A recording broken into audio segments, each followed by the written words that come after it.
हमारे मध्य हमारे कार्यक्रम के मुख्य अतिथि पधार चुके हैं।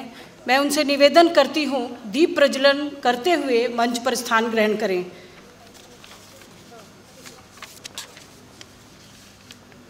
आदरणीय मुकेश जी, माननीय कृष्ण गोपाल जी, माननीय पन्नालाल जी, आदरणीय ब्रज किशोर कुटियाला जी से अनुरोध है कि दीप प्रज्वलन करते हुए मंच पर अपना स्थान ग्रहण करें। दीप मंत्र के लिए मधु जी।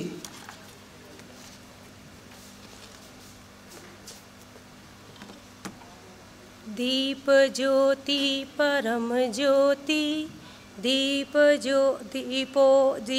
ज्योति जनार्दना, दीपो हरतु मे पापम, दीप ज्योति नमस्तुते, शुभं करोति कल्याणं, आरोग्यं सुख संपदा, द्वेष बुद्धि विनाशाय, आत्मज्योति नमस्तुते, आत्मज्योति प्रदीप्ताय, ब्रह्मज्योति नमस्तुते, ब्रह्मज्योति प्रदीप्ताय, गुरुर्ज्योति नमस्तुते।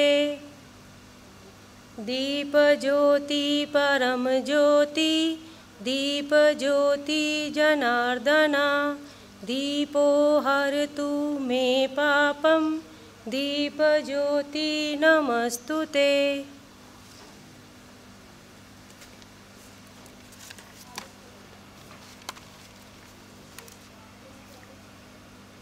परहित सरिस धर्म नहीं भाई, पर पीड़ा सम नहीं अधमाई।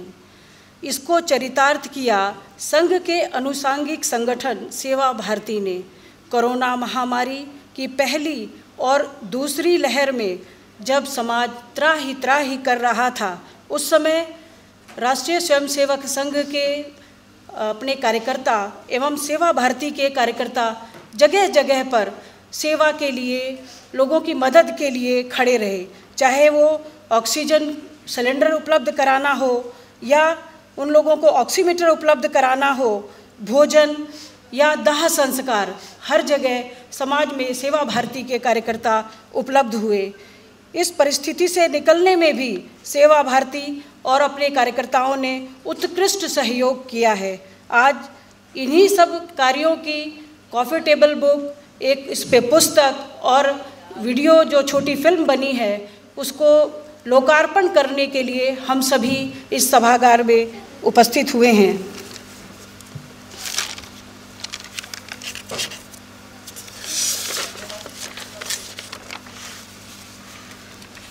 स्वागत के लिए मैं आमंत्रित करती हूँ माननीय मुकेश गर्ग जी के स्वागत के लिए आदरणीय पन्नालाल जी।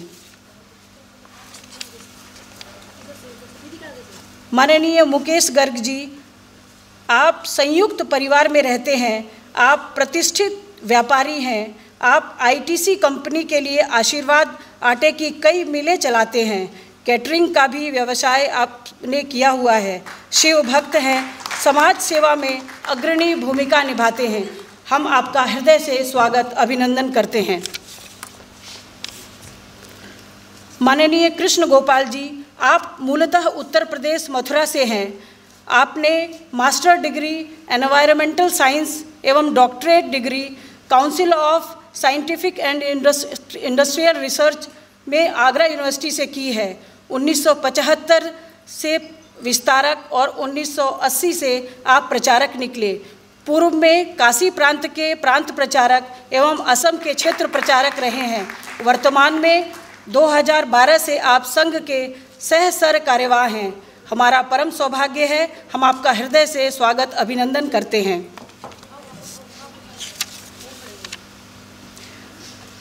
आदरणीय पन्नालाल जी के स्वागत के लिए मैं आमंत्रित करती हूं अतुल गंगवार जी को।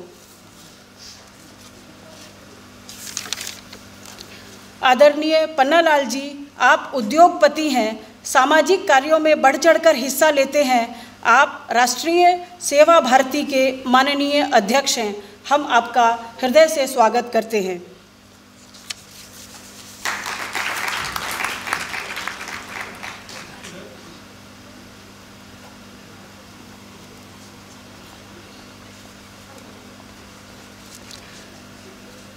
आदरणीय ब्रज किशोर कुठियाला जी के स्वागत के लिए मैं आमंत्रित करती हूं रमेश अग्रवाल जी को। आदरणीय रमेश अग्रवाल जी सेवा भारती दिल्ली के अध्यक्ष हैं।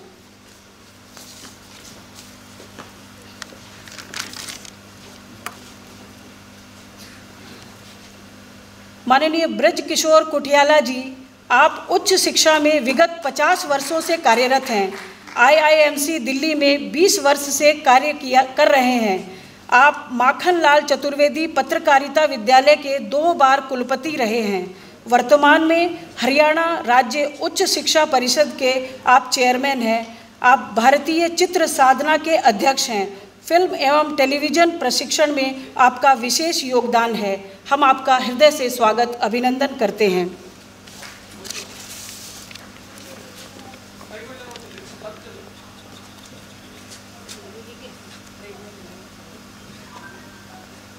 कार्यक्रम की प्रस्तावना के लिए मैं आमंत्रित करती हूं आदरणीय पन्नालाल जी से। आदरणीय पन्नालाल जी।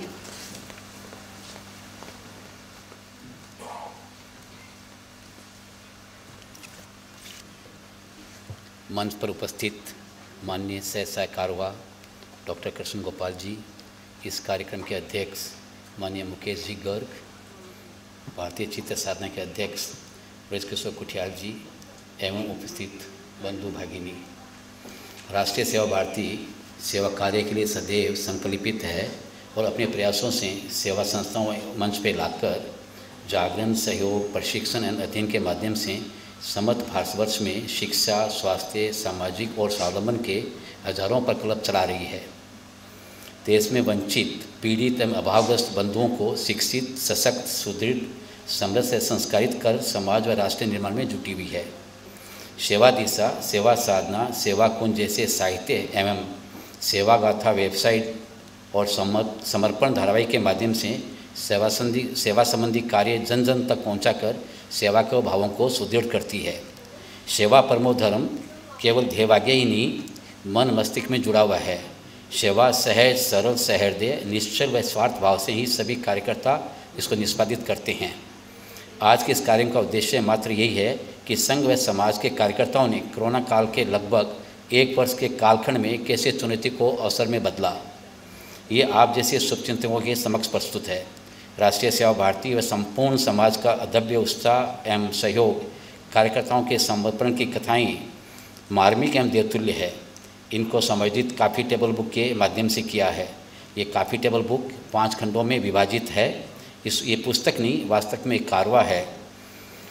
किसी खंड में सेवा भारती के कार्यकर्ता राशन सामग्री बांटते हुए मिलेंगे तो किसी खंड में मजदूरों के पैरों में मलहम लगाते हुए मिल जाएंगे। साथ ही पुस्तक में सेवा के जीवंत अनुभव भी हम सबको पढ़ने को मिलेंगे। किसी खंड में स्वयंसेवक दाह संस्कार कर रहे हैं तो कई रक्तदान से जीवन को बचाने का काम कर रहे हैं। पुस्तक के बढ़ते पन्नों के साथ सेवा गाथा बढ़ती जाएगी और कार्यकर्ताओं का समर्पण, उनके जीवन की आहुति, डॉक्टर, स्वास्थ्यकर्मी, राष्ट्र सेविका समिति की बहनों का वीरांगना जैसे साहस एवं सरकारी तथा गैर सरकारी संस्थाओं के योगदान का एहसास साहित्य रह जाएगा। ये पुस्तक माँ भारती के परम वैभव के साहस, सेवा व समर्पण की एक अद्वितीय झलक है। संवेदनशील भारत की गाथा पुस्तक एवं 100 दिन सेवा के चलचित्र का संकलन करता भी यहाँ उपस्थित हैं। हम उनके मुखारबिंद से ही उनको सुनेंगे तो ज़्यादा अच्छा लगेगा। आज के इस कार्यक्रम में उपस्थित मीडिया जगत के बंधु, समाज के गणमान्य जन एवं व्यवस्था में लगे सभी कार्यकर्ताओं का हार्दिक अभिनंदन, प्रणाम।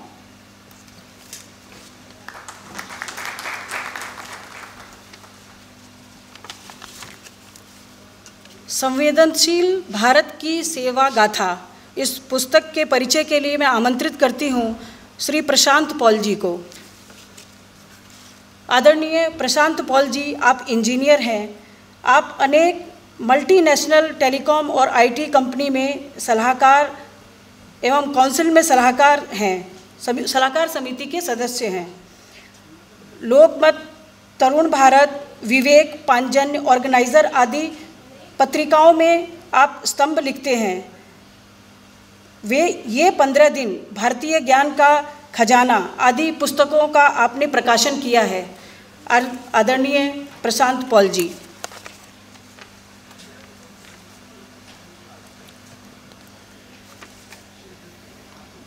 नमस्कार। मंचा सिंह, डॉक्टर कृष्ण गोपाल जी, मान्य मुकेश जी, मान्य पन्नालाल जी, डॉक्टर बृष किशोर कुठियाला जी एवं सभागृह में उपस्थित सभी सम्माननीय श्रोतावर्ग, जब इस पुस्तक की कल्पना बनी किस प्रकार की एक पुस्तक लोगों के बीच आनी चाहिए, तो स्वाभाविकतः देश के सभी भागों से अनुभवों का संकलन प्रारंभ हुआ और जब अनुभव पढ़ने लगे तब ये ध्यान में आया कि यह अद्भुत है किस प्रकार समाज खड़ा होता है और किस प्रकार आसेतु हिमाचल, ये सारा जो देश है, इस देश में एक ही प्रकार की उदात्त भावना जागृत होती है। इस पुस्तक से और पुस्तक का संकलन करते समय आए हुए अनुभवों से ऐसी अनेक बातें सामने आती है कि अगर इस प्रकार के संकट सामने आते हैं तो यह देश एक राष्ट्र पुरुष के रूप में खड़ा होता है और इसका जीता जागता प्रमाण अगर कोई है तो इस पुस्तक के सारे अनुभव है। इस पुस्तक को बनाने में अनेकों का सहयोग रहा, अनेकों के लेखों का संकलन हुआ, अनेकों के अनुभवों का संकलन हुआ। मैं सिर्फ कुछ नाम उसमें से पढ़ता हूं, बाकी अनेक नाम ऐसे हैं जिनका उल्लेख यहां पे नहीं हो पाएगा।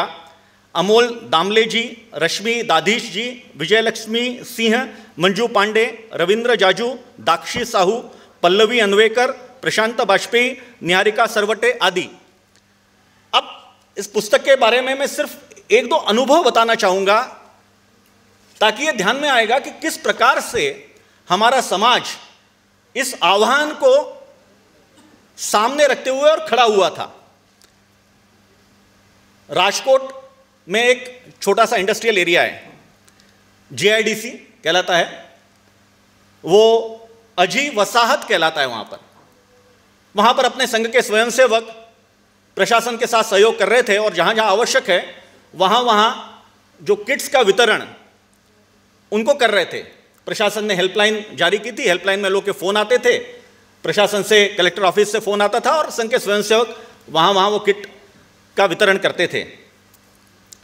ऐसा रात को 8 बजे फोन आया संघ कार्यालय में कि अजी वसाहत में 2 उड़ीसा के श्रमिक हैं, उन तक पहुंचानी है। स्वयंसेवक निकले, 2 के बजाय 4 किट साथ में लेकर निकले। वो 2 श्रमिक आइडेंटिफाई हुए, वहां पे किट दी। जब किट दे रहे थे तो सामने एक व्यक्ति खड़ा था, उसने हाथ जोड़कर कहा कि आप इस प्रकार की सामग्री का वितरण कर रहे हैं? इन्होंने कहा हम संघ के स्वयंसेवक हैं और वितरण कर रहे हैं। उनका सामने एक मकान है, वहां पर कृपया आप कुछ सामग्री अगर आपके पास होगी तो दे सकते हैं क्या? इन्होंने कहा बड़े आनंद से अवश्य। वो गए, वहां पर जर्जर मकान था, कुंडी खटखटाई, एक वृद्ध महिला 80 वर्ष की धीरे धीरे सामने आई, उसके पीछे 10 वर्ष का बालक। इन्होंने कहा कि मकान में और कोई है क्या? उसने कहा नहीं, इसके माँ पिता मतलब मेरे लड़का और बहू अभी 1-1.5 वर्ष पहले एक्सीडेंट में चल बसे, मैं ही इसका पालन पोषण कर रही हूँ। 4 घर में बर्तन वगैरह मांझ कर सारा काम करके इसका भरण पालन करती हूँ।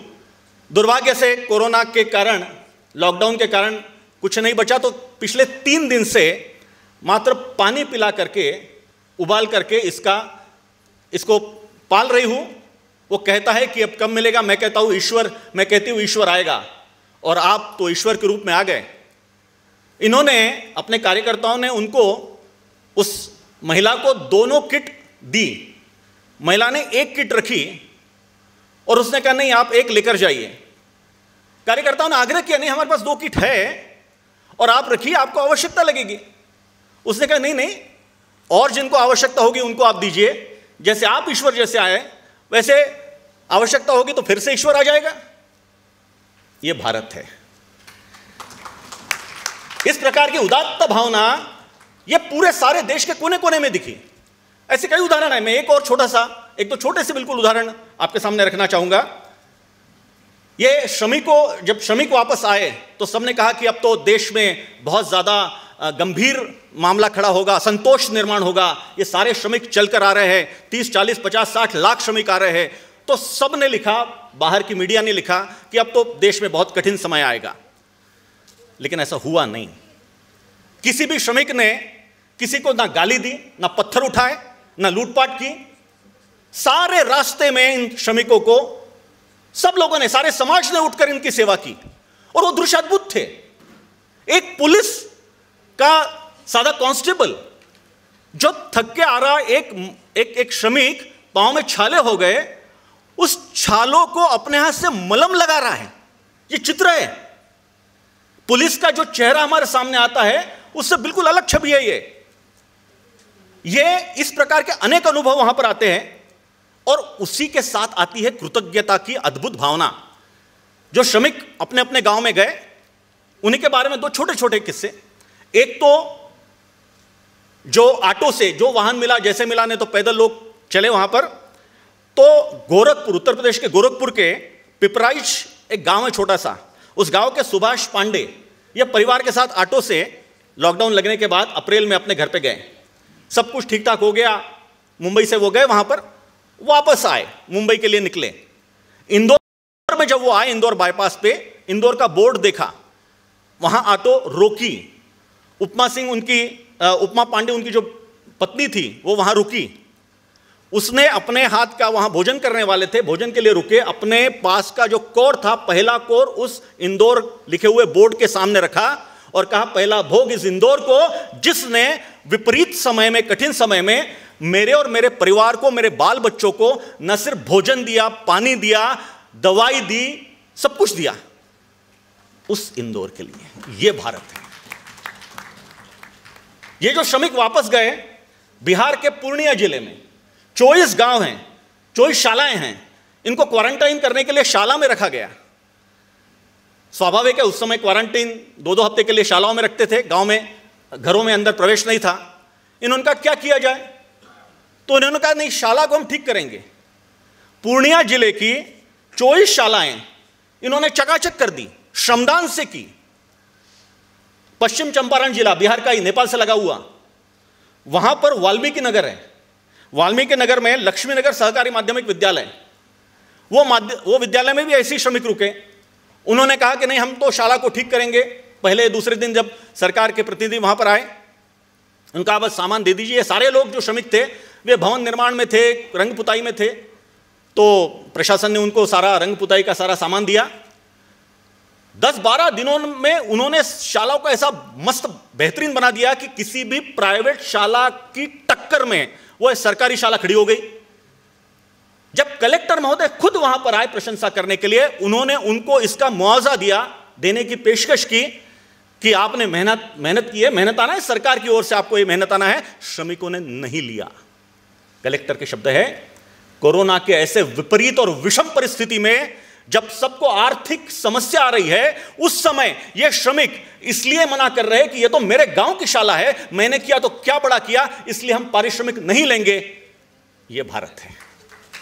और ऐसे ही भारत की अनगिनत गाथाएं इस पुस्तक में समाविष्ट है।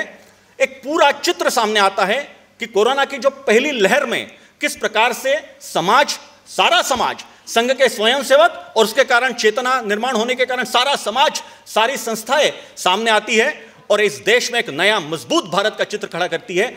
उसकी गाथा यानी संवेदनशील भारत की सेवा गाथा। धन्यवाद।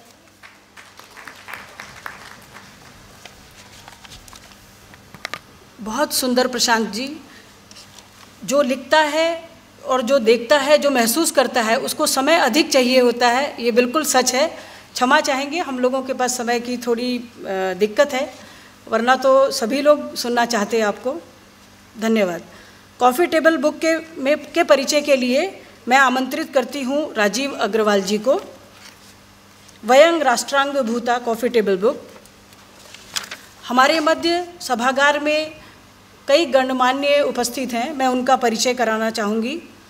आदरणीय कुलभूषण आहूजा जी, आप राष्ट्रीय स्वयंसेवक संघ के प्रांत संघ चालक हैं। आहूजा शॉल के नाम से कई आपके शोरूम्स दिल्ली में हैं। हम आपका स्वागत करते हैं।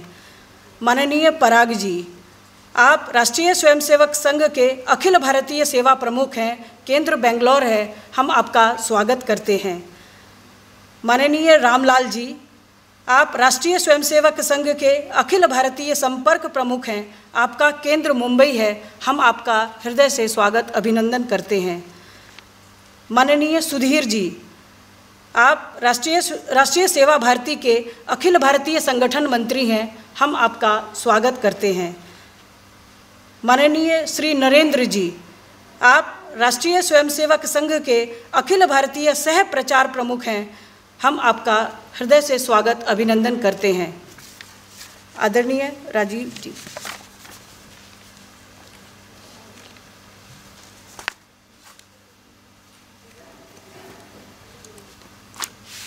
राष्ट्रीय स्वयंसेवक संघ के सरकारवाह डॉक्टर कृष्ण गोपाल जी, कार्यक्रम अध्यक्ष श्री मुकेश गर्ग जी, राष्ट्रीय सेवा भारती के अध्यक्ष श्री पन्नालाल जी, भारतीय चित्र साधना के अध्यक्ष श्री बीके कोठियाला जी, इस हॉल में उपस्थित सभी लोगों का मैं हार्दिक वंदन अभिनंदन करता हूं।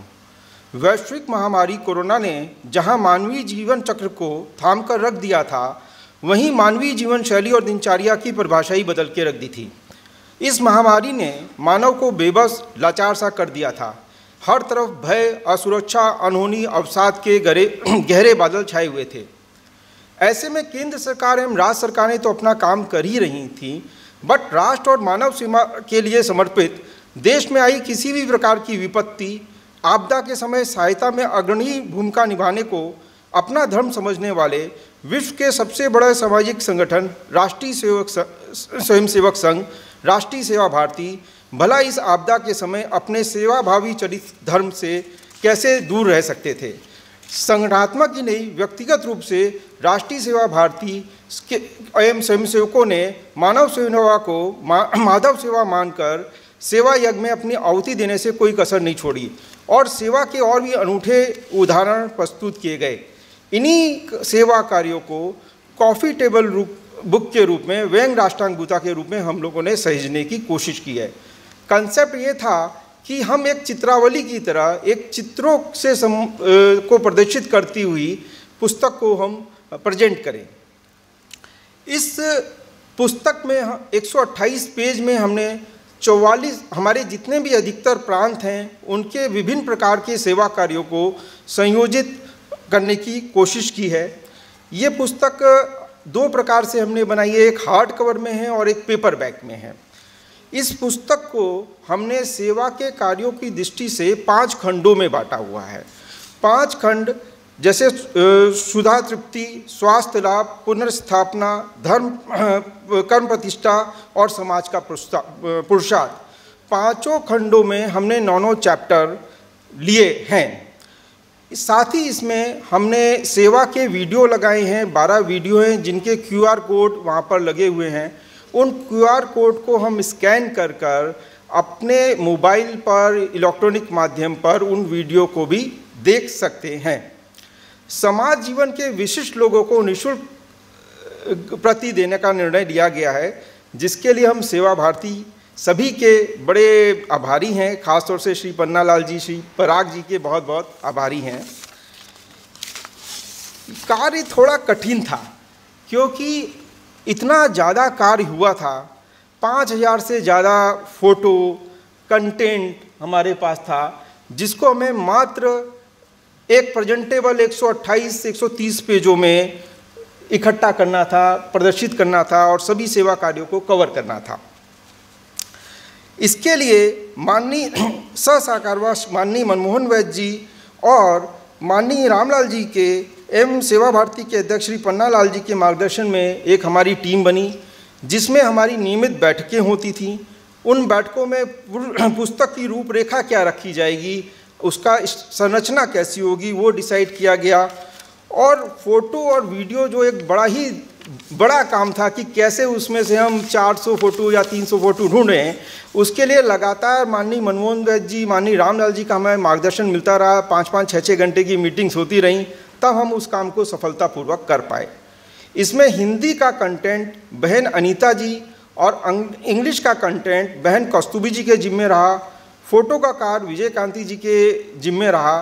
साथ ही सेवा भारती के से श्री पराग जी, श्री पन्नालाल जी, श्री ऋषि डंडवाल जी और सुधीर जी का एवं प्रचार विभाग से श्री अनिल जी का विशेष सहयोग मिला हमें, जिसके हम बहुत आभारी हैं, जिन्होंने नियमित बैठकों में हमारा मार्गदर्शन दिया एवं प्रांतों से सामग्री उपलब्ध कराई, जो एक बड़ी चुनौती जैसा था। हम साथ ही में प्रफुल्ल केतकर जी, कुलदीप जी, चिराग जी, इन सब के आभारी हैं जिन्होंने बहुत अपना बहुमूल्य समय और सहयोग देके इस पुस्तक में हमें सहयोग प्रदान किया। साथ ही हम प्रभात जी, प्रभात प्रकाशन से उनका भी आभारी हैं कि उन्होंने इसका प्रकाशन किया। साथ ही मैं सभी संघ एवं सेवा भारती के माननीय पदाधिकारियों का धन्यवाद देता हूं कि इस काम में एक मेरे को भी मौका दिया गया कि मैं कुछ कर पाऊं। इस काम में हम एक और अपनी टीम है, दीपा है, निरंजन है, मंगलेश हैं, जो 24 घंटे लगे रहे कोरोना काल में भी, कोरोना होने के बाद भी फ़ोन पर संपर्क में रहे। मैं उनका भी धन्यवाद देता हूं और आप सभी का बहुत बहुत धन्यवाद। अभी यहाँ पर बहन अनीता जी हैं, मैं उनसे माननीय विजय कांत्री जी पहुंच रहे हैं, उनसे बात हुई है। माननीय रामलाल जी हैं यहाँ पर। सभी का धन्यवाद, बहुत बहुत धन्यवाद।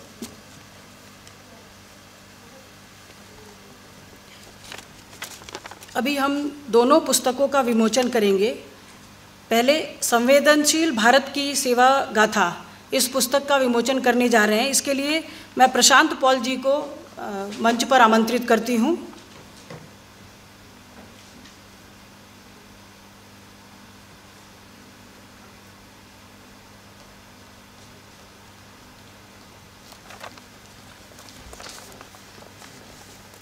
हमारे सभी अतिथि इस पुस्तकों को खोलेंगे और इसका विमोचन करेंगे, लोकार्पण करेंगे।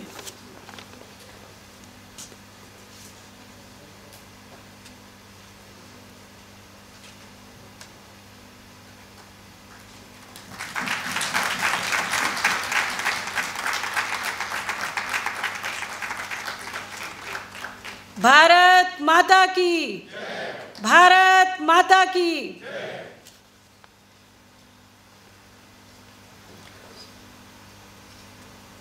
इसके बाद हम अपनी वयं राष्ट्रांग भूता कॉफ़ी टेबल बुक का भी लोकार्पण करेंगे। इसके लिए मैं माननीय रामलाल जी को मंच पर आने के लिए आग्रह करती हूँ।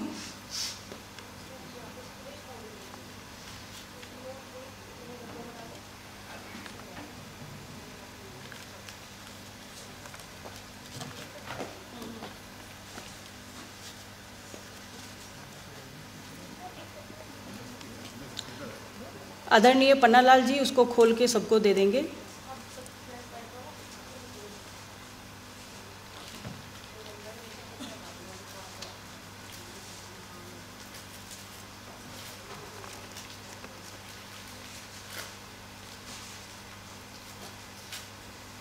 ये एक पुस्तक ही नहीं, हजारों लाखों कार्यकर्ताओं ने दिन रात करके जो किए हुए कार्य हैं उसकी जानकारी और प्रेरणा लेने के लिए इन पुस्तकों का निर्माण हुआ है। समय बीत जाता है लेकिन ये चीज़ें याद रहती हैं कि किस प्रकार से स्वयंसेवकों ने अपनी जान को जोखिम में डालकर समाज के लिए सेवा कार्य किया।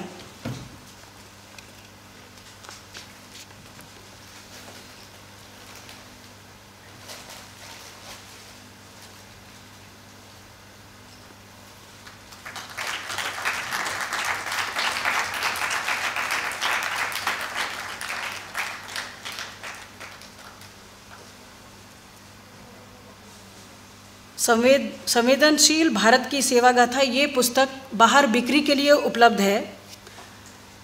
वैसे इसका मूल्य 135 रुपये है लेकिन आज 100 रुपये में बाहर उपलब्ध है। आप जाते समय इसे वहाँ से ले सकते हैं।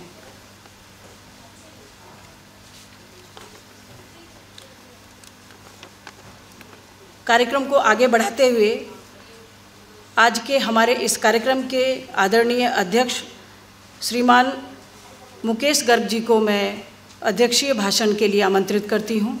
आदरणीय मुकेश गर्ग जी।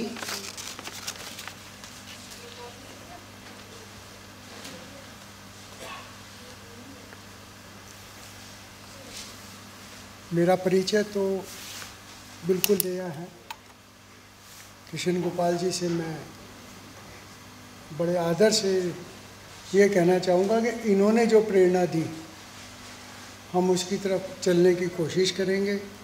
मंच पे विराजमान सभी जो भी उपस्थित हैं और आप लोग जो भी हैं, मैं ज़्यादा समय नहीं लूँगा, एक ही शब्द कहूँगा कि बहुत पहले एक वाक्य कहा गया था कि गुरु गोविंद दाऊ खड़े काके लागू पाओ, बलिहारी गुरु आपकी गोविंद देव बताए। इस सब के पीछे जो मैं आज यहाँ खड़ा हूँ, कुलभूषण जी का आशीर्वाद मेरे साथ है। मैं उनकी प्रेरणा को अपने लिए मानता हूँ कि उन्होंने मुझे इस कार्य में लगाया। मैं उनका बहुत दिल से धन्यवाद देता हूँ। नमस्कार।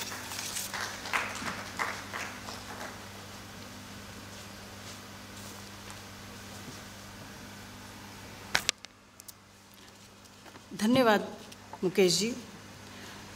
अब मैं, जिनका हम सभी को इंतज़ार है, अपने मुख्य वक्ता डॉक्टर कृष्ण गोपाल जी से अनुरोध करूंगी कि हमारा मार्गदर्शन करें, जिनके मार्गदर्शन में संघ के सभी स्वयंसेवक प्रेरणा लेकर आगे बढ़ते रहे हैं।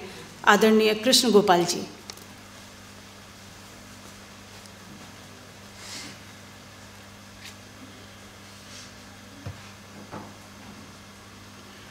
मंच पर विराजमान श्रीमान अध्यक्ष महोदय मानवर मुकेश जी गर्ग, श्रीमान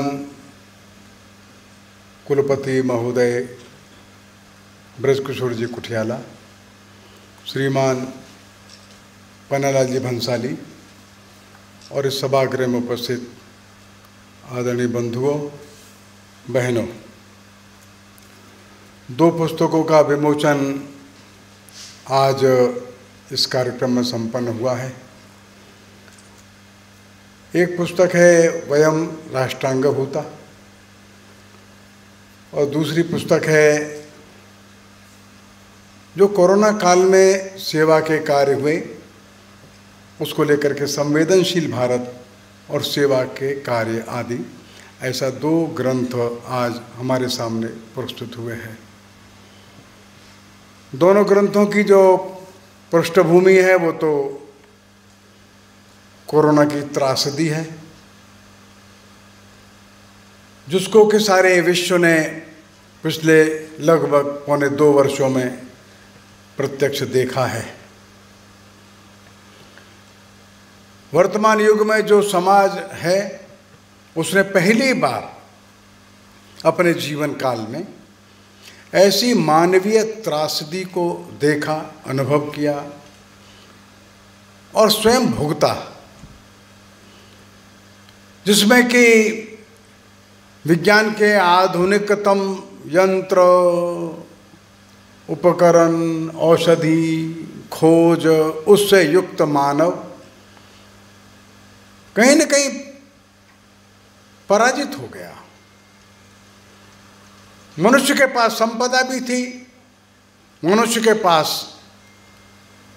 अनेक प्रकार की नए नए शोध के लिए प्रयोगशालाएं भी थी,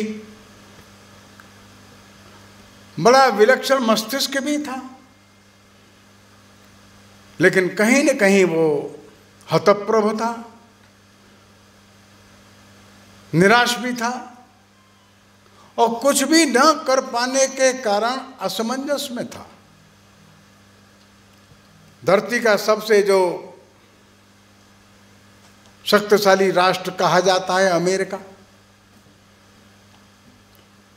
या उसके ही जैसे अन्य विकसित राष्ट्र है जैसे कि जर्मनी है, फ्रांस है, यूके है, इटली है, ये सभी राष्ट्र इस त्रासदी के कारण से परेशान हो गए। ऐसी महामारी तेजी के साथ फैली और सारे विश्व में व्याप्त हो गई। अनेक देश अपने आंकड़े प्रस्तुत नहीं करते, छिपा लेते हैं, अलग बात है, लेकिन कम ज्यादा इस संकट को संपूर्ण विश्व ने प्रत्यक्ष अपने यहां देखा। लोगों के मरते देर नहीं लगती थी। स्वस्थ दिखने वाले नौजवान तरुण लोग 35-40 वर्ष की आयु के 2, 3, 4 दिन में चले जाते थे। सभी नगर, ग्रामीण क्षेत्र, कुछ भी अछूता नहीं बचा। सारे जो प्रयास थे ऐसा लगता था कि बेकार ही सिद्ध हो जाते हैं। बीमारी अपने आप आती है, अपने आप चली जाती है। फिर भी मनुष्य ने अपने अपने प्रयत्न तो किए। ऐसे संकट के समय में सरकार तो कुछ करती है, उसकी जिम्मेदारी है। चिकित्सालय अपना काम करते हैं, प्रशासनिक अधिकारी अपना काम करते हैं। और ऐसे समय में समाज की एक जिम्मेदारी बन जाती है, समाज अपना काम करता है। बहुत सारी घटनाएं इन दोनों ग्रंथों में हैं। उन घटनाओं को वर्णन करने में मैं नहीं जाता, आप पढ़ेंगे। अभी पोल साहब ने कुछ बातें बताई हैं, ऐसी बहुत सी घटनाएं हमको मिलेंगी। मैं सारांश बताता हूं। ये सारी जो महामारी थी, इसका एक स्वरूप विश्व में भी था, भारत में भी था। भारत ने जो अपना प्रदर्शन किया वो थोड़ा भिन्न है। मुझको एक भविष्यवाणी ध्यान में आती है जो आज़ादी के पहले चर्चिल महोदय ने की थी। 2 प्रकार की भविष्यवाणी उन्होंने की थी। पहली भविष्यवाणी की थी, देश स्वतंत्र होगा, ये बिखर जाएगा, टिकेगा नहीं, ये टूट जाएगा और इसके अनेक टुकड़े हो जाएंगे। लेकिन भविष्यवाणी गलत सिद्ध हो गई। ये देश टूटा नहीं, ये देश एक बना रहा। इसका मतलब वे देश को जानते नहीं थे। देश को बिना जाने समझे वे घोषणा और भविष्यवाणी कर रहे थे। एक दूसरी भविष्यवाणी भी ऐसी ही थी जो पश्चिम के लोगों ने की थी, और यह की थी कि अब भारत देश जो है ये अपने देश की आज़ादी को न पढ़ा पाएगा, न लिखा पाएगा, न भोजन दे पाएगा। करोड़ों लोग भूख से मर जाएंगे। वो भी गलत सिद्ध हो गई। आज देश 78% लिटरेसी वाला देश है, दुनिया में सबसे ज़्यादा इंजीनियर डॉक्टर बनाने वाला देश है, और कोई प्राणी इस देश में अन्न के अभाव में तो नहीं मरता। हाँ, व्यवस्था के अभाव में मरता है, अलग बात है। देश में अन्न की पैदावार अपनी आवश्यकता से 3-4 करोड़ टन ज़्यादा होती है। ये दोनों भविष्यवाणियाँ गलत निकली। तीसरी भविष्यवाणी 16 मार्च 2020 को बरखा दत्त जी ने करी, और बरखा दत्त जी ने कहा कि देश में 4.5 करोड़ माइग्रेंट, गरीबी की रेखा से नीचे रहने वाले लोग हैं, बहुत गरीब है, 4.5 करोड़ लोग। ऐसे जो माइग्रेंट हैं गरीब भी है, ये इनके लिए लगता है कि अब तो मृत्यु अवश्यंभावी दिख रही है। ऐसा बरखा दत्त जी ने 16 मार्च 2020 को वाशिंगटन पोस्ट में लिखा। वो इस पुस्तक में इसका उल्लेख है। अतः 4.5 करोड़ जनसंख्या ऐसी है जो माइग्रेंट है, गरीब है बहुत। इसको बचने की क्या संभावना है? बहुत कठिन है मित्रों। 50 लोगों की भी खबर ऐसी नहीं आ रही कि जो माइग्रेंट लेबर थे और गरीबी के कारण भूख से मर गए, ये नहीं आया। हो सकता है कि थकान के कारण से, कोई कठिनाई बीमारी के कारण से, कोई दुर्घटना के कारण से मर गए, ऐसा तो हो सकता है। यह भविष्यवाणी भी गलत सिद्ध हुई। इसका मतलब यह है कि जो लोग भविष्यवाणी करते हैं ये देश को नहीं समझते, ऊपर ऊपर से देखते हैं, बाकी और देशों को देखकर यहाँ की कल्पना करते हैं। हमारे देश के अंदर की कुछ ताकत है। हमारा देश जो ऊपर से भौतिक दृष्टि से दिखता है वो देश नहीं है, देश के अंदर कुछ है। भारत जो है ये दिखता है उतना नहीं है, भारत एक अंदर है। ये भारत भावनाओं का नाम है, भारत अंतर संवेदनाओं का नाम है। भारत एक प्रेम की भाषा प्रकट करता है, भारत एक अध्यात्म का संदेश देता है, भारत दुनिया भर में सहयोग और सहकार सिखाता है, भारत भेद में अभेद की दृष्टि करता है, भारत वो है जो ऊपर दिखता नहीं अंदर है। इस बात को ये लोग नहीं समझ पाते। त्रासदी तो आई, ये सच बात है, और ये एक पहली त्रासदी नहीं है, अनेक त्रासदी आती है।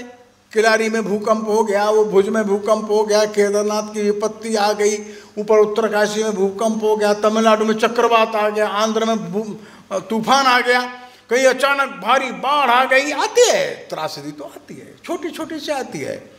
10-20 लाख 50 लाख लोग प्रभावित हो गए, 1 करोड़ 2 करोड़ लोग प्रभावित। इस बार तो सब प्रभावित हो रहे थे, बड़ी त्रासदी थी। बंधुओं, जो खास बात जो है, असली जो संदेश है इस पूरी त्रासदी की घटनाक्रम का, वो ठीक है, वो दवाई कम पड़ गई, कहीं ऑक्सीजन कम पड़ी, कहीं बेड कम पड़े, ये ठीक बात है। लोगों की मृत्यु हो गई, एकदम ज़्यादा मृत्यु हो गई, सब ठीक है। लेकिन देश कितनी जल्दी खड़ा होता है, देश के लोगों के अंदर कौन सी भावना है जो उनको दौड़ करके आगे आने का संदेश देती है, ये मुख्य बात है। कौन सी भावना है जो उनको घर के अंदर बैठने नहीं देती। एक दिन मेरे पास टेलीफोन आया मथुरा से कि यहाँ बहुत से लोग पैदल पैदल आ रहे हैं। वो बिल्कुल लॉकडाउन हुआ था, थोड़े दिन के बाद ही, शायद अप्रैल का महीना था, हजारों लोग पैदल पैदल पैदल पैदल मथुरा की सीमा के अंदर आ रहे थे, उत्तर प्रदेश के अंदर आ रहे थे, पैदल जा रहे थे। वहाँ के लोगों ने जगह जगह भोजन के स्टॉल लगा रखे थे, 10-10 हज़ार 15-15 हज़ार भोजन बना के लाते थे। एक फ़ोन मेरे पास से आया कि भाई साहब, वो ऐसा है कि लोगों के पैर में चप्पल नहीं है, एक 5-7 हज़ार चप्पल एक भिजवा सकते हो तो तुरंत भिजवा दीजिए। मैंने एक्शन शू वाले हमारे सुभाष जी, उनको फ़ोन किया, सुभाष जी कुछ चप्पल हो सकता है? हाँ हो सकता है। तुरंत उन्होंने अपनी फैक्ट्री तो बंद चल रही थी कोरोना के का, फिर भी वहाँ के जो स्टोर कीपर है उनको फ़ोन किया, मैनेजर को फ़ोन किया, वहाँ है चप्पल। तुरंत 6,000 जोड़ी चप्पल वो ट्रक में लाद करके भेज दिए। एकदम उन्होंने लाइन लगा दिया, अपने नंबर का चप्पल पहनिए, जाइए भोजन का पैकेट लेते जाइए साथ साथ। अगले दिन फिर 6,000 चप्पल भेज दिया उन्होंने। 4-5 दिन बाद 6-7 हज़ार चप्पल उन्होंने प्रयाग भेज दिया, वहां वनवासी क्षेत्र के लोग आ रहे थे। लोगों को आश्चर्य था, चप्पल पहनने वालों को भी आश्चर्य था। ये खाना का पैकेट भी देते, पानी की बोतल भी देते और पहनने को चप्पल भी देते, कोई सा चप्पल पहन करके चले जाओ। जैसे पोल जी कह रहे थे ना, ये भारत है, ये देखो ये भारत है। छोटा बालक है, उसके लिए 4 नंबर की चप्पल भी है, उसकी माँ है उसके लिए 6 नंबर की चप्पल है, उसके पिता उसके लिए 8 नंबर की चप्पल भी है, पैसा नहीं लेते। भोजन का पैकेट भी देते हैं, हाथ जोड़ करके विदा करते हैं, तब तक बसें आने लगे, अब बस में बैठ के जाओ और 2 पैकेट और ले जाओ, तुमको देवरिया जाना है, तुमको गोरखपुर जाना है, तुमको बलिया जाना है, ले जाओ। नमकीन पूरी बनवा रहे हैं, उसमें अजवाइन डाल रहे हैं, उसमें थोड़ा सा अचार रख रहे हैं, थोड़ा गुड़ रख रहे हैं, सब्जी खराब हो जाएगी, सब्जी अभी खा लेना, कल ये पूरी खा लेना। बंधुओं, ये जो प्रेम है, ये जो ममता है, आत्मीयता है, इसका नाम भारत है। ये केवल भारत में ही है, ध्यान रखना।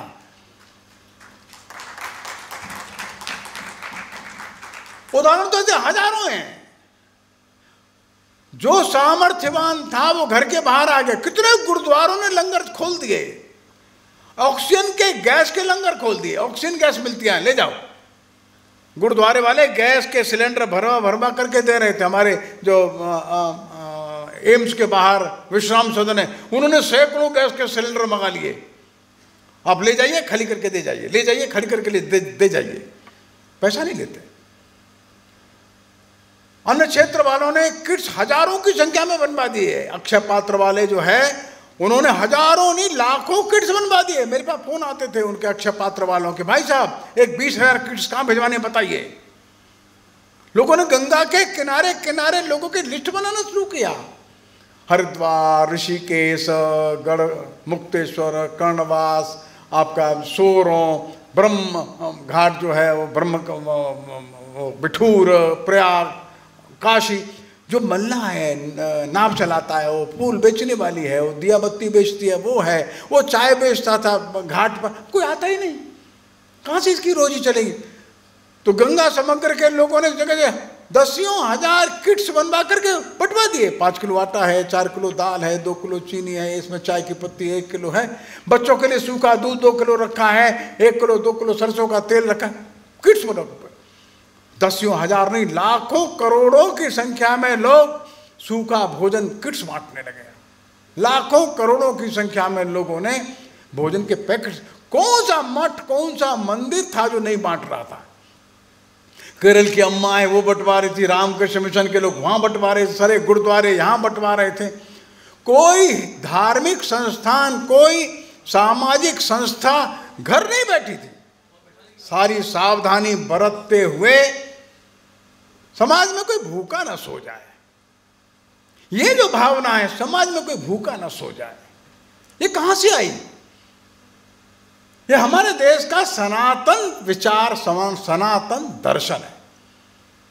और ये कहानी तो हजारों हो जाएंगी, कहानी के कंटेंट में जाओ, कहानी के अंदर आत्मा में जाओ। सारी जो त्रासदी है, ये सारी समस्या है, सारी समस्या को लड़ने के पीछे मनुष्य है, लेकिन मनुष्य के अंदर एक भाव है, उस भाव के पीछे एक दर्शन है, उस दर्शन का नाम है अध्यात्म। उस अध्यात्म की चाबी, अध्यात्म की पूंजी को लेकर के हम लड़ाई लड़ते हैं। और जो संवेदना, जो करुणा, जो प्रेम, जो ममता, जो आत्मीयता, जो समर्पण, श्रद्धा और निष्ठा हमारे पास है, वो परिभाषा पश्चिमी जगत के पास है ही नहीं। क्यों? पश्चिमी जगत ने माना ही नहीं कि परमात्मा किसी मनुष्य के अंदर होता है। यह मौलिक अंतर है। भारतीय धरती ये कहती है मनुष्य के अंदर परमात्मा है, वो परमात्मा सभी मनुष्यों के अंदर है, वो परमात्मा सभी जीवों के अंदर है।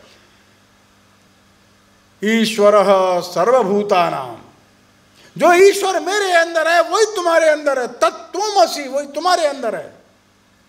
ये दर्शन हमारी धरती का है। दुनिया के लोगों ने कहा परमात्मा सातवें आसमान के ऊपर है, धरती पर नीचे नहीं आता। हमने कहा नहीं, परमात्मा सबके अंदर है और बराबर है। परमात्मा को खोजने, परमात्मा को ढूंढने, कहीं दूर जाने की आवश्यकता नहीं है। जो कष्ट में है, जो दुख में है, जो विपत्ति में है, बस परमात्मा तुम्हारी परीक्षा लेता है। बंधुओं, ये नया दर्शन है जो हमारे भारत का है। ये दुनिया के लिए नया लगता है, हमारा दर्शन हजारों वर्ष का सनातन है। और इसलिए मनुष्य दूसरे की सेवा करके आनंदित होता है। भारत में दूसरे की सेवा करके अपने को धन्य मानता है, दूसरे की सेवा करके अपने अंदर के रीतेपन के खालीपन को भर लेता है। हम सेवा करते हैं दूसरे के लिए नहीं करते, हम सेवा करते हैं अपने आनंद के लिए करते हैं। ये मौलिक दर्शन है इस देश का। दूसरे की सेवा करके आनंदित होते हैं हम, दूसरे भूखे व्यक्ति को खाना खिला करके प्रसन्न होते हैं, किसी गरीब की दवाई दे करके हम प्रसन्न होते हैं, आनंदित होते हैं। ये दर्शन दुनिया में है ही नहीं। और एक बड़ा धनपति जब स्वामी विवेकानंद जी के पास पहुंचा अमेरिका में और वर्णन करने लगा, मेरे वहां फैक्ट्री, वहां ये विवेकानंद ने कहा है तो हम क्या करें इसका? अमेरिका के उन गरीब लोगों को क्या लेना देना तुम्हारी संपदा से? बड़ा आश्चर्यचकित हुआ, पूछा क्या मतलब? तो विवेकानंद ने कहा तुमने इतनी संपदा अर्जित की है, लेकिन तुमने अमेरिका के गरीब लोगों के लिए क्या किया? यहां गरीब महिलाओं के लिए अस्पताल की आवश्यकता थी, तुमने शुरू किए। यहां गरीब लोगों के लिए विद्यालय की आवश्यकता थी, तुमने प्रारंभ किए। यहां गरीब लोग भोजन के अभाव में दम तोड़ देते, सड़कों पर तुमको लज्जा नहीं आती? रॉकफेलर नाम का जो बड़ा धनपति था, उसको ऐसा डांटने वाला कोई व्यक्ति मिलेगा इसकी उसको कल्पना ही नहीं थी। रॉकफेलर बिना नमस्ते करे उठ करके चला गया। फिर आता है कुछ महीने के बाद, स्वामी जी मैं फिर आया हूं आपके पास, आइए बैठिए, क्या बात है? जो आपने उस दिन मेरे को कहा था, मैंने देखे वहां विद्यालय, वहां हॉस्टल, वहां ये हॉस्पिटल, ऐसा मैंने शुरू किया है। अब तो आप मेरे को धन्यवाद दीजिए। स्वामी जी ने कहा मैं धन्यवाद दूं तुमको या तुम मेरे को धन्यवाद देने हो? आप मेरे को धन्यवाद दो भाई। ये तुम्हारे अंदर प्रेरणा आई, इंस्पिरेशन आया, ये ड्यू टू मी। ये मेरे कारण से। फिर बेचारा शर्मिंदा हो गया। दुनिया को बोध कराने का दायित्व तो हमारा है, ये इस धरती का दायित्व है। तुम सेवा करते हो किसी की तो उपकार नहीं करते, हम सेवा करते हैं किसी की तो किसी के ऊपर एहसान नहीं करते, अपने आनंद के लिए करते हैं। एक बड़ा सुंदर और संवाद है, वो संवाद है याज्ञवल्क्य का और उनकी पत्नी का। उनकी दो पत्नियां मैत्रेयी और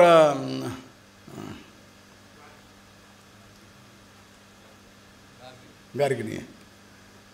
तो उनकी एक पत्नी है, तो याज्ञवल्क्य जंगल को जा रहे, कात्यायनी, तो जो जंगल को जा रहे हैं तो याज्ञवल्क्य ने दोनों को संपत्ति बांट दी। हम तो जंगल जा रहे हैं, तुम दोनों को हम संपत्ति दे रहे हैं। तो कात्यायनी बोलती है हम क्या करेंगे संपत्ति का। ऐसा विवाद दोनों का चलता है, दोनों का संवाद चलता है। तो ये मैत्रेयी है, कात्यायनी है, दोनों का संवाद याज्ञवल्क्य, बहुत सुंदर संवाद है। तो ये संवाद में पत्नी पूछती है ये बताओ कि संपदा से हमको आनंद मिलेगा, संपदा से हमको अमरत्व मिल जाएगा। याज्ञवल्क्य कहते वो तो नहीं मिलेगा। ये संवाद लंबा चलता है। एक प्रश्न में याज्ञवल्क्य कहते हैं तू ध्यान रख, कोई माँ अपने बेटे को प्रेम करती है तो बेटे के लिए नहीं करती। आश्चर्य हो गया उसकी पत्नी को, ऐसा कैसे?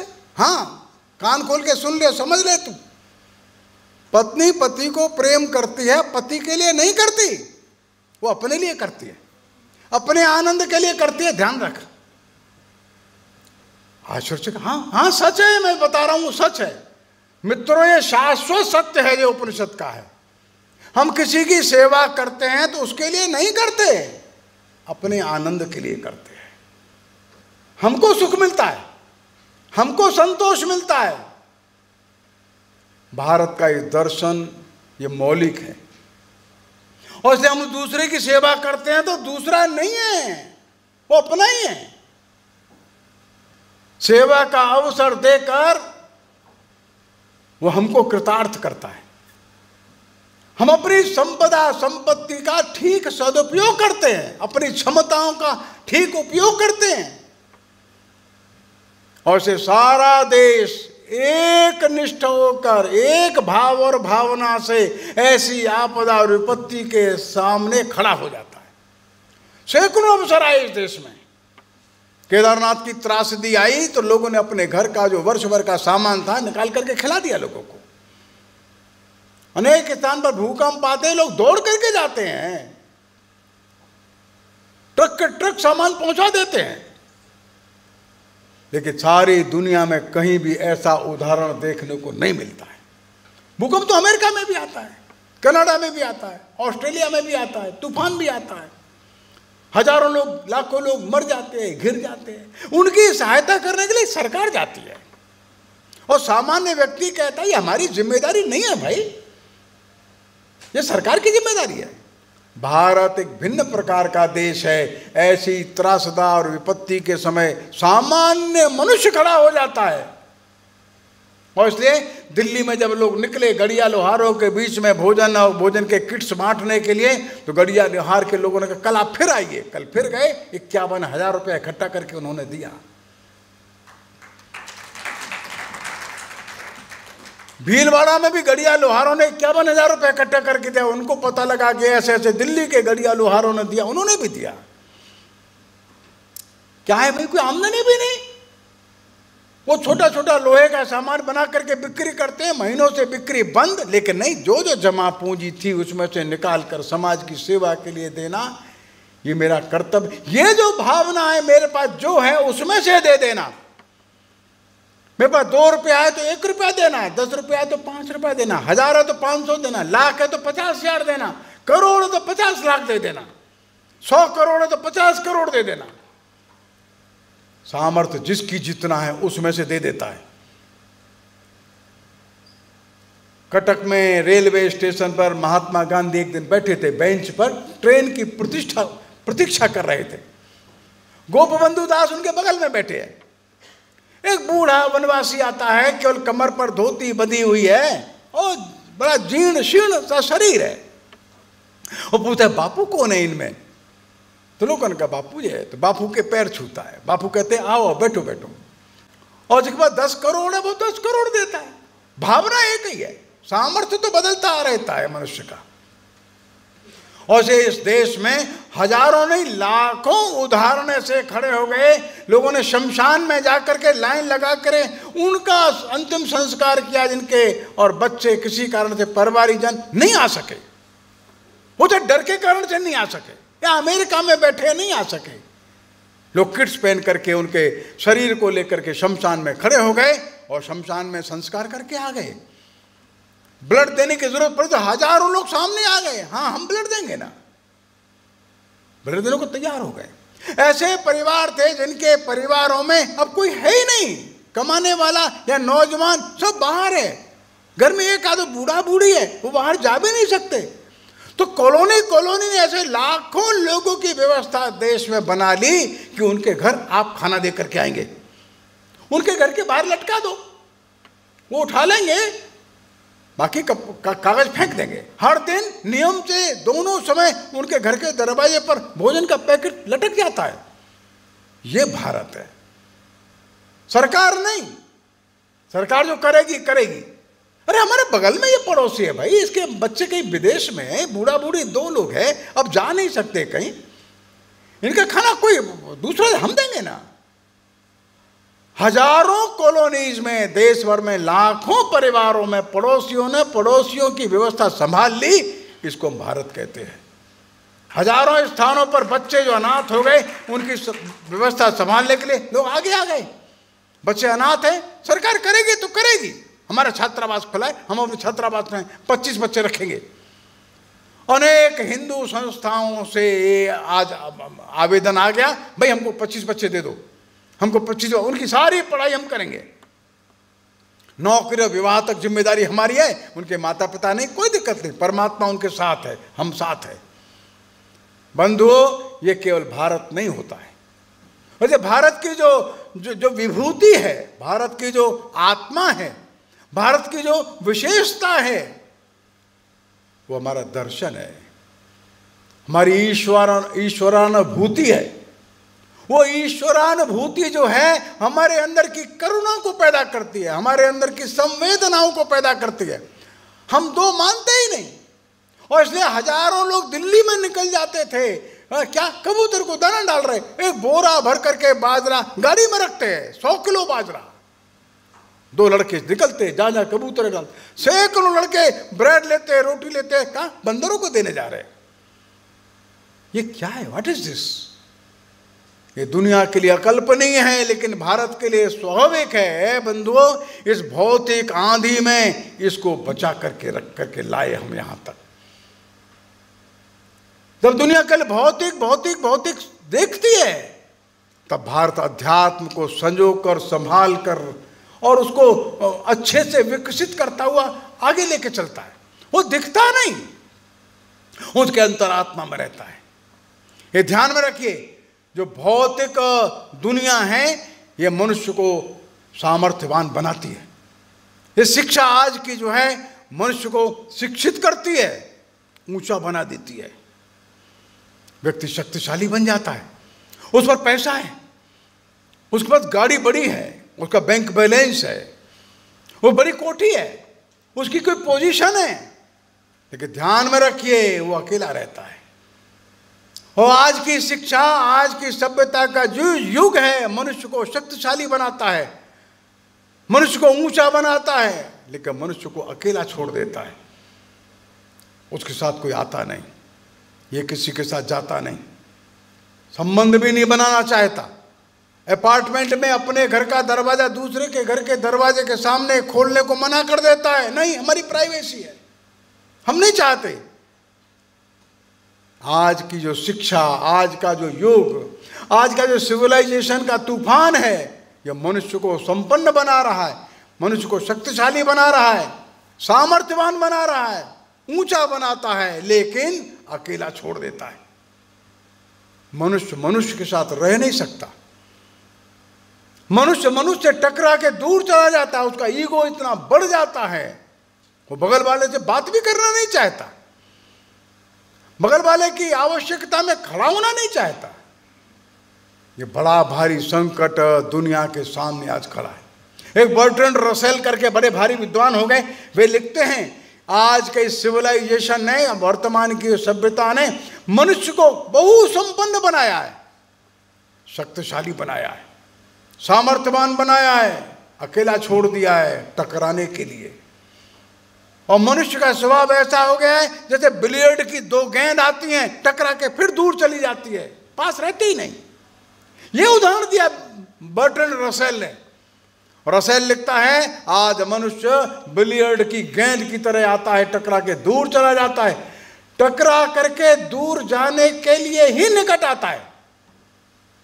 यह आश्चर्य है। आइंस्टीन कहता है कि जो वर्तमान का जो विज्ञान है यह प्लूटोनियम का शोधन कर सकता है, मनुष्य के हृदय का शोधन नहीं कर सकता, मनुष्य की हृदय की गहराइयों को नहीं बढ़ा सकता, मनुष्य के अंदर संवेदना नहीं जगा सकता। मनुष्य के अंदर करुणा है, मनुष्य के अंदर सहकार है, मनुष्य के अंदर श्रद्धा है, मनुष्य के अंदर निष्ठाएं हैं, ये नहीं जगा सकता। वर्तमान का विज्ञान, वर्तमान के बड़े बड़े धनपति, बड़े बड़े व्यापारी आज परेशान है इससे। उस राह पर चल पड़े जिस राह पर टकराट ही टकराट है। और ऐसे समय भारत एक संदेश लेकर के फिर खड़ा हो गया।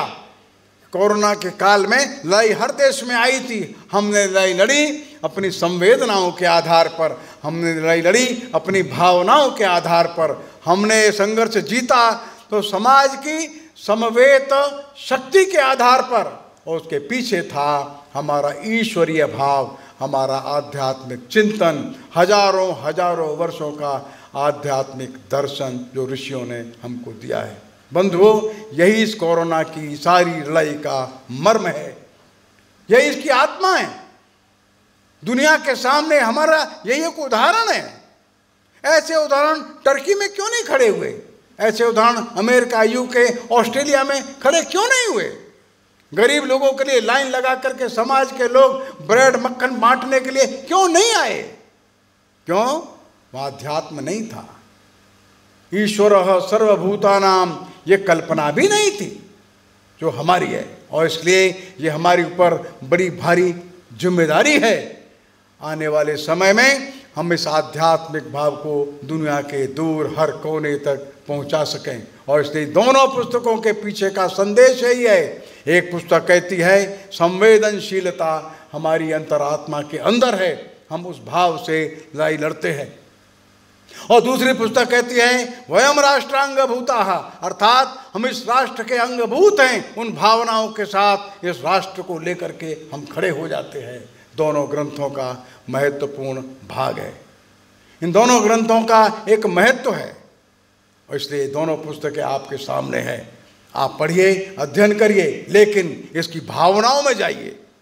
उदाहरण तो बहुत सारे मिलेंगे, हर उदाहरण के पीछे एक भाव है, उस भाव को पकड़िए, तब ध्यान में आएगा। वयम राष्ट्रांगभूता कहते कहते हम उस राष्ट्र के अंगभूत है जो राष्ट्र अध्यात्म का संदेश देता है।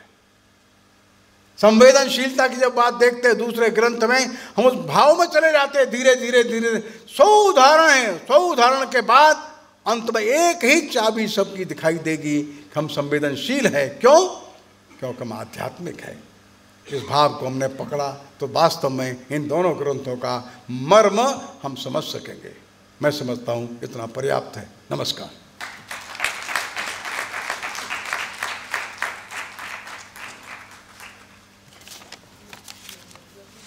धन्यवाद माननीय, आपने सेवा परमो धर्म का हमें संदेश दिया। अभी फिल्म प्रसारण 100 दिन सेवा के, इसके लिए मैं आमंत्रित करती हूँ अतुल गंगवार जी को, और अपने मंचासीन अतिथियों से अनुरोध करती हूँ कि सामने स्थान ग्रहण कर लेंगे, जिससे फिल्म अच्छे से वो देख पाएंगे। आदरणीय अतुल गंगवार जी, आप इलेक्ट्रॉनिक मीडिया से लगभग 27 वर्षों से जुड़े हुए हैं। आपने दूरदर्शन, जी टीवी, ई टीवी आदि संस्थानों के लिए अनेक कार्यक्रमों का निर्माण, निर्देशन एवं लेखन कार्य किया है। 11 वर्षों तक सहारा समय बिहार झारखंड में आप निर्माता के पद पर कार्य किया है। वर्तमान में 2 न्यूज़ पोर्टल का संचालन कर रहे हैं। स्वतंत्र लेखक एवं भारतीय चित्र साधना के आप सचिव हैं। अब इस फिल्म के बारे में थोड़ी सी जानकारी आप हमें देंगे। सभी उपस्थित बंधुओं को नमस्कार। मंचासीन आज के कार्यक्रम के अध्यक्ष श्री मुकेश गर्ग जी, कार्यक्रम के मुख्य वक्ता राष्ट्रीय स्वयंसेवक संघ के सह सरकार माननीय कृष्ण गोपाल जी, राष्ट्रीय सेवा भारती के अध्यक्ष माननीय पन्नालाल जी और भारतीय चित्र साधना के अध्यक्ष श्री बीके कोठियाला जी और सभी उपस्थित जो हमारे यहाँ आज महानुभाव हैं, उन सबका मैं स्वागत अभिनंदन करता हूँ भारतीय चित्र साधना की ओर से। कोरोना के बारे में हमसे पहले जो पुस्तक का विमोचन हुआ तब भी बताया गया, ये एक ऐसी आपदा थी जिसका विश्व ने पहली बार सामना किया और भारत भी इससे अछूता नहीं रहा। देश के प्रधानमंत्री माननीय नरेंद्र मोदी जी के संपूर्ण लॉकडाउन के आह्वान पर संपूर्ण देश ने इस आपदा का कड़े अनुशासन के साथ सामना किया और कोरोना की पहली लड़ाई जो थी हमने जीती।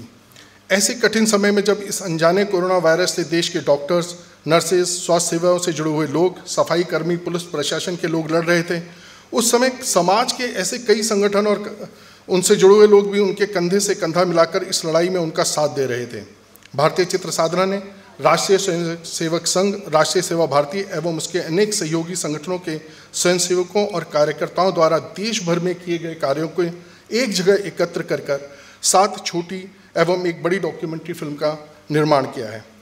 इन फिल्मों का निर्माण यश पाने के लिए नहीं किया गया है, इसलिए इसमें दिखाए गए अनेक दृश्य हमारे अपने स्वयंसेवकों एवं कार्यकर्ताओं द्वारा अपने सीमित संसाधनों द्वारा फिल्मांकित किए गए हैं, जैसे मोबाइल फ़ोन, छोटे कैमराज से किए गए हैं, लेकिन अपने कार्यकर्ताओं और स्वयंसेवकों की इस महामारी से लड़ने के अथक प्रयास इन फिल्मों में अवश्य दिखाई देते हैं। मैं फिल्मों का परिचय और उनके जो लोग उनके निर्माण के साथ जुड़े हैं उनका नाम उल्लेख करना चाहूँगा। वो हमारे साथ यहाँ उपलब्ध हैं, मौजूद हैं हमारे बीच में। पहला लघु वृत्त चित्र कोरोना प्रबंधन प्रशासन का सहयोग, इसका लेखन एवं निर्देशन दीक्षा कोहली जी ने किया है। दीक्षा कोहली जी विगत 1.5 दशकों से पत्रकारिता के क्षेत्र से जुड़ी हुई हैं और उत्तर भारत की राजनीतिक और सामाजिक चेतना पर उनकी विशेष दक्षता है। आप पिछले 4 वर्षों से लोकसभा टीवी में एंकर और कार्यक्रम निर्माता के रूप में कार्यरत हैं। कोरोना काल, अल्पसंख्यक समाज और सेवा, इस चित्र का लेखन एवं निर्देशन पवन शर्मा जी ने किया है। आपको भी इस क्षेत्र का 2 दशकों का अनुभव है। पिछले 3 वर्षों से लोकसभा टीवी में कार्यरत हैं। संसदीय कार्यवाही को देश दुनिया को दिखाने और सांसदों से संबंधित विभिन्न कार्यक्रमों के निर्माण की जिम्मेदारी बखूबी निभा रहे हैं। तीसरा वृत्तचित्र है पूर्वोत्तर भारत कोरोना काल में सेवा, इसका लेखन निर्देशन ब्रजेश द्विवेदी जी ने किया है। आप भी 1.5 दशक से मीडिया एवं लेखन के क्षेत्र में सक्रिय हैं। आपकी बनाई कई डॉक्यूमेंट्री फिल्में काफ़ी चर्चित हुई हैं। इसके साथ साथ ब्रजेश द्विवेदी जी एक सुप्रसिद्ध कवि भी हैं। आपको अटल बिहारी वाजपेयी काव्य सम्मान और काव्य गौरव सम्मान भी मिला है।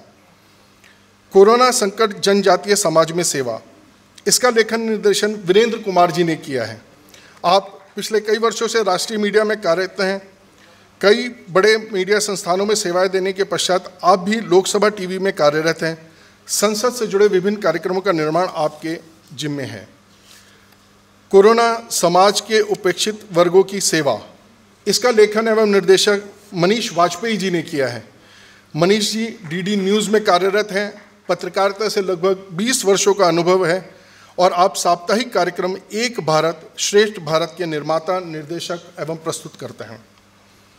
कोरोना संकट एवं स्वाभिमानी घुमंतु समाज, इसका लेखन निर्देशन रामवीर श्रेष्ठ जी ने किया है। आप लंबे समय से पत्रकारिता से जुड़े रहे हैं। हिंदुस्तान समाचार, जनमत, लाइव इंडिया इत्यादि चैनलों से होते हुए, डीडी किसान होते हुए अभी लोकसभा टीवी में बतौर एंकर कार्यरत हैं। ग्रीन जर्नलिज्म व कृषि नीतियों में विशेष रुचि है और एक पुस्तक का लेखन कार्य भी कर रहे हैं ग्राम निर्भर भारत के नाम से। हमारा एक वृत्तचित्र है कोरोना संकट प्रवासी श्रमिकों को राहत, गीतांजलि राघव जी ने उसका निर्देशन लेखन किया है। वो आज स्वास्थ्य ठीक नहीं होने के कारण हमारे बीच में नहीं है। आप लोकसभा टीवी में एसोसिएट प्रोड्यूसर हैं। आज जिस वृत्तचित्र का प्रदर्शन आपके सम्मुख होने वाला है 100 दिन सेवा के, इसकी परिकल्पना, इसकी आधारशिला सुप्रसिद्ध फिल्म पटकथा लेखिका एवं उपन्यासकार सुश्री अद्वैता काला जी ने करी थी और इसी जो उन्होंने आधार तैयार किया था उस पर इसका निर्माण किया गया है। इसका लेखन का कार्य अतुल गंगवार ने किया है। स्वर राज चावला जी का है जो लगभग 24 वर्षों से मीडिया से जुड़े हैं। स्वयं भी एक अच्छे लेखक एवं निर्देशक हैं। सूचना प्रसारण मंत्रालय में सीनियर एडिटर मीडिया कंसल्टेंट रहे हैं। इस फिल्म में पार्श्व संगीत है युवा संगीतकार एडी सिंह का, जो कई सफल म्यूजिक एल्बम, वेब सीरीज और एवं भोजपुरी फिल्मों में अपने संगीत से सजा चुके हैं। फिल्म के ग्राफिक्स निर्माण में सहारा समय एनडीटीवी जैसे चैनलों में आर्ट डायरेक्टर रह चुके कन्हैया कृष्ण जी का सहयोग हमें मिला है। इस फिल्म का निर्देशन रश्मि जैन जी ने किया है। आप लगभग 20 वर्षों से मीडिया के क्षेत्र में कार्यरत हैं और वर्तमान में प्रख्यात पंजाबी चैनल पीटीसी में बतौर कार्यकारी निर्माता कार्य करती हैं। इन सभी फिल्मों का एडिटिंग का काम जो है सुनील कुमार, अमित शर्मा एवं राहुल कुमार जी ने किया है। फिल्म के निर्माण में हमें ANI और दूरदर्शन का सहयोग भी मिला है। पहली बार ऐसा हो रहा है कि ये फिल्म हिंदी में अभी आपको दिखाई जाएगी और 7 बजे इसका जो इसका सोशल मीडिया यूट्यूब चैनल पे प्रीमियर होगा। कन्नड़, पंजाबी, उड़िया, मराठी और तेलुगु भाषा में भी अनुवाद करके प्रसारित की जाएगी। मैं रश्मि जी से अनुरोध करूंगा, लैपटॉप लाएं, माननीय कृष्ण गोपाल जी इस फिल्म को लोकार्पित करें। हम सभी जानते हैं कि किस प्रकार से अपने स्वयंसेवकों ने, कार्यकर्ताओं ने रात दिन एक करके इस महामारी से निपटने के लिए प्रयास किया है और आज भी कार्यरत हैं। चाहे वो शारीरिक स्वास्थ्य हो, चाहे मानसिक स्वास्थ्य हो, चाहे योगशालाएं हों या काउंसलिंग सेंटर्स हो, आज भी अपने कार्यकर्ता दिन रात प्रयास कर रहे हैं कि समाज को इस महामारी से उबारा जाए। हमारा ये कार्यक्रम समाप्ति की ओर है। धन्यवाद ज्ञापन के लिए मैं आमंत्रित करती हूँ श्री ब्रज किशोर कुठियाला जी को। भारतीय चित्र साधना के आप अध्यक्ष हैं, ब्रज किशोर कुठियाला जी।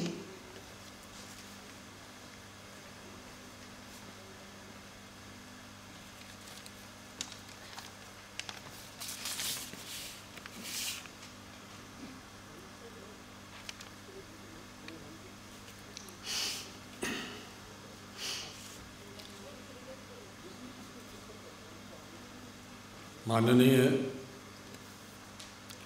कृष्ण गोपाल जी, सरकार का राष्ट्रीय स्वयंसेवक संघ, इस कार्यक्रम की अध्यक्षता कर रहे श्रीमान मुकेश गर्ग जी,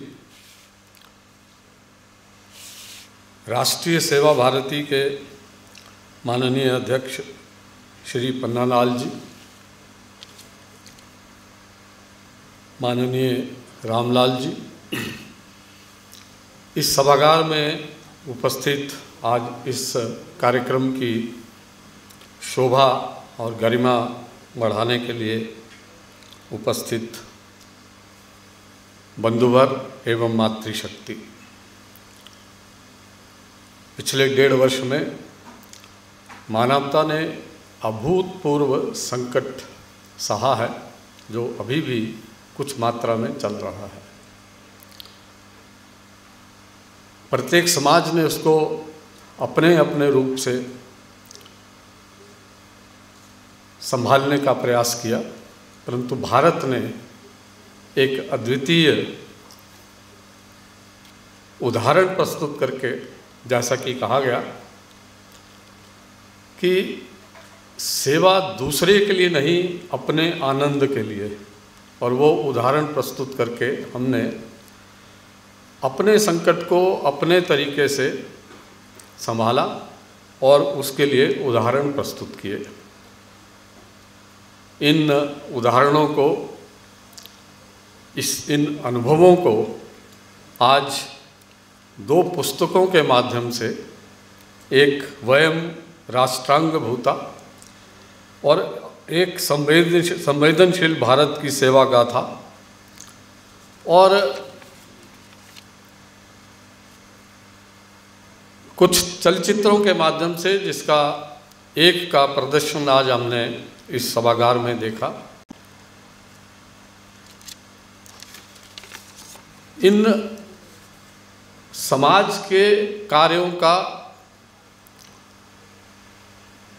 डॉक्यूमेंटेशन करना और फिर उसको वर्तमान और भविष्य के लिए संदर्भ के रूप में रखना, जो कि आज और कल के लिए प्रेरणा के स्रोत बनते हैं। इस कार्य के लिए वयम राष्ट्रांग भूता के प्रकाशन के लिए श्रीमान रविंद्र जी, संवेदनशील भारत की सेवा गाथा की रचना के लिए श्रीमान प्रशांत पोल जी, और चलचित्र 100 दिन सेवा के लिए अतुल जी गंगवार और उनकी पूरी टोली हम सब के धन्यवाद के पात्र हैं और साधुवाद के पात्र हैं। मुझे लगता है कि हम सबको सेवा भारती के इन सब कार्यों के लिए और इन कार्यों के डॉक्यूमेंटेशन के लिए जो प्रयास हुआ, उसके लिए करतल ध्वनि से अपना धन्यवाद और आभार प्रकट करना चाहिए। आज के कार्यक्रम में मुकेश जी ने अध्यक्षता स्वीकार की। आपका योगदान इन कार्यों में बड़ा महत्वपूर्ण रहा है, सराहनीय रहा है। मुकेश जी का हम सब की ओर से आभार, धन्यवाद, और इस विश्वास के साथ कि आप इन कार्यों के साथ समाज के पुनरुत्थान के कार्यों में आपका और भी योगदान होगा, हम आपका आभार प्रकट करते हैं। आज का सुंदर उद्बोधन, जिसमें सेवा कार्य का अध्यात्म क्या है, उसकी सीख हम सबको एक बार जो मिली, उसके लिए माननीय कृष्ण गोपाल जी का आभार। इस कार्यक्रम में, आयोजन में और इस सारे कार्य के लिए, निर्देशन के लिए माननीय पन्नालाल जी, आपका भी बहुत बहुत आभार एवं धन्यवाद। भारतीय चित्र साधना एवं राष्ट्रीय सेवा भारती की ओर से आप सब महानुभाव जो इस सभागार में अपना समय लेकर आए और आपने इस कार्यक्रम में सहभागिता की, आप सबका भी बहुत बहुत धन्यवाद। जय भारत।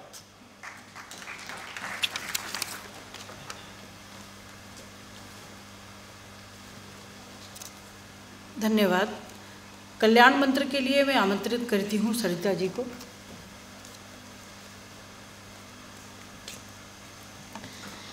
पहले मैं आधी पंक्ति बोलूँगी, उसके बाद आप सामूहिक बोलिएगा। कल्याण मंत्र की स्थिति। सर्वे भवन्तु सुखिनः, सर्वे भवन्तु सुखिनः, सर्वे सन्तु निरामया, सर्वे भद्राणि पश्यन्तु, मा कश्चित् दुःखभाग् भवेत्। ओम शांति शांति शांति।